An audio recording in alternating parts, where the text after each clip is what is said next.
Bismillahirrahmanirrahim. Assalamu alaikum.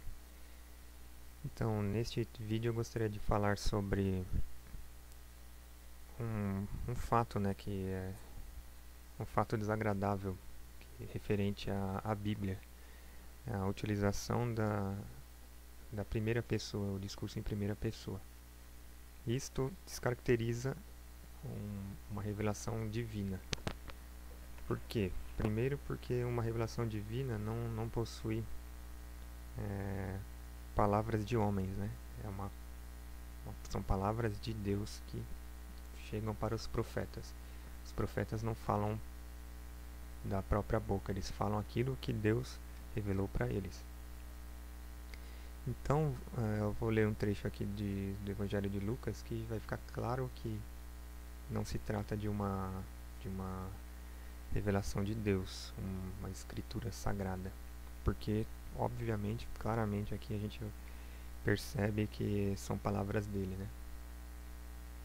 Vejamos aqui, ó. É o capítulo 1, os versículos 1, 2 e 3.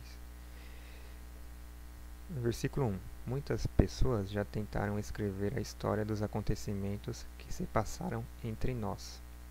Então aqui ele já começa falando que ele não é o único, né, que tentou fazer essa narração dos acontecimentos referentes à vida de Jesus. Ele era apenas mais um. Versículo 2. Elas começaram do que nos foi transmitido por aqueles que desde o princípio foram testemunhas oculares e ministros da palavra. Aqui também vemos como foi o método de pesquisa dele, né? Ele foi recolhendo narrativas, testemunhos das pessoas. Porém, aqui tem uma desvantagem, né? No Islã, existe uma compilação de ditos e feitos, né, do profeta Muhammad. Que a paz e a bênção de Deus estejam com ele. E todos os ditos, eles possuem uma cadeia de narradores.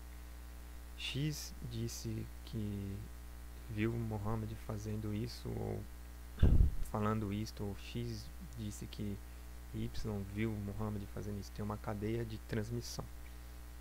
Isso é uma vantagem, né, sobre essas compilações aqui que as pessoas costumam confundir com escrituras sagradas.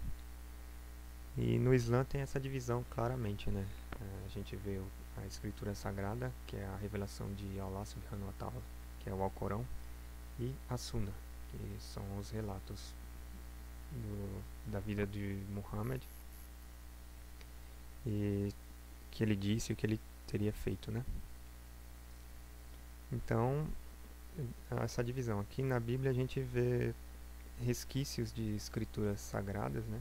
Porque o próprio Alcorão fala que Deus revelou os Salmos para Davi, a Torá para Moisés e o Evangelho no singular para Jesus.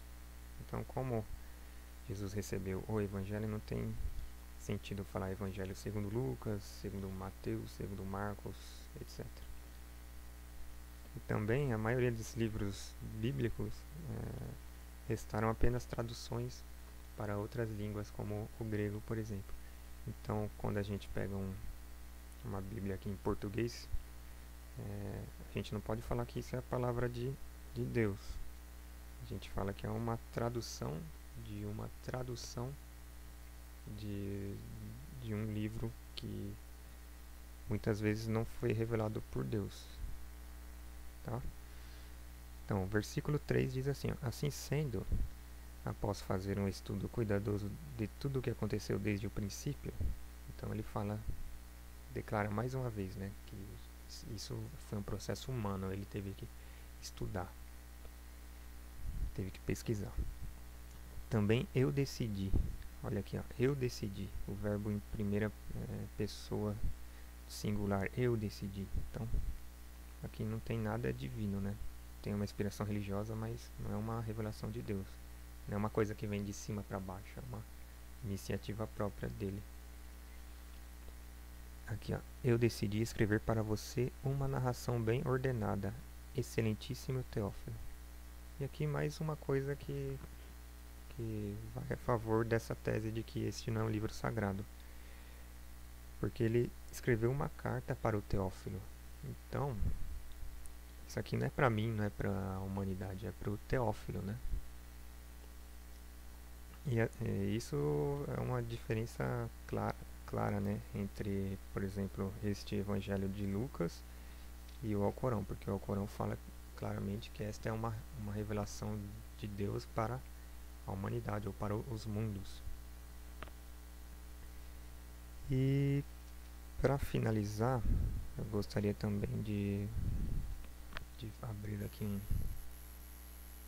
um site que fala algumas coisas interessantes, né, sobre a compilação da Bíblia, sua escritura. Aqui ele fala que o Evangelho de Marcos é o mais antigo e ele está datado entre os anos 55 e 65 depois de Cristo. Aqui outro fato interessante é que o Evangelho de Lucas não está identificado e utilizaram de argumentos obscuros e não conclusivos para atribuir sua autoria a Lucas. Isso também se estende para todos os evangelhos, né? Os 4 evangelhos Lucas, Marcos, Mateus, na verdade ninguém sabe quem escreveu, são livros anônimos. Agora que as cartas de Paulo são, se eu não me engano, todas elas começam com a identificação Paulo, apóstolo de Jesus. Deixa eu ver se tem mais alguma coisa aqui no site. Eu creio que eu falei o que eu gostaria de falar nesse vídeo.